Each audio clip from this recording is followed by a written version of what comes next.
দেখেন মেয়েটা কি টেকনিকে নিশার ট্যাবলেট পাচার করছিল, কিন্তু এয়ারপোর্টে ধরা পড়ল।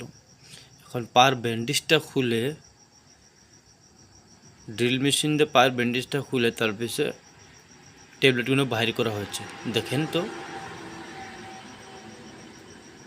অবাক করা বিষয়।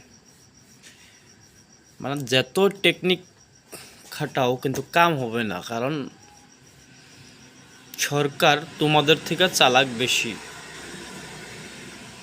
এক দেশের থেকে আরেক দেশের বস্তু নেওয়াটা এয়ারপোর্টের দ্বারায় কতটা একটা কঠিন, ইম্পসিবল, কোনোদিনও হইতে পারবো না এটা। কারণ টেকনোলজি বহুত অ্যাডভান্স হয়ে গেছে। এখন 20-30 বছর আগের কথাটা বেলেগ আছিল, কিন্তু এখন তো অসম্ভব, কারণ টেকনোলজি বহুত উন্নত মানের হয়ে গেছে। তো এইরকম ধরনের কাজ করার লাগে না। এখন দেখো জেল বা কয় বছর হবে তার তো হিসাব নাই। এমন না তো মেয়েটা তো অশিক্ষিতও না, শিক্ষিত হবে নিশ্চয়, কিন্তু একজন শিক্ষিত মেয়ে হয়ে এইরকম ধরনের কাজ করে।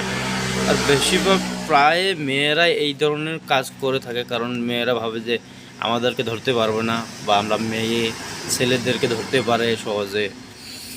টেকনিক ভেরি করে খাটায়, কিন্তু কাজ হবে না এয়ারপোর্টে, অসম্ভব।